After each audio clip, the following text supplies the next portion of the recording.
ಸೌರವ್ಯೂಹದ ಅತ್ಯಂತ ಪ್ರಕಾಶಮಾನವಾದ ಗ್ರಹ. ಇದು ಭೂಮಿ.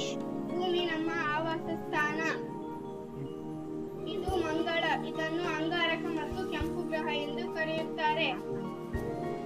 ಇದು ಗುರು. ಇದು ಸೌರವ್ಯೂಹದ ಅತ್ಯಂತ ದೊಡ್ಡ ಗ್ರಹ. ಇದು ಶನಿ.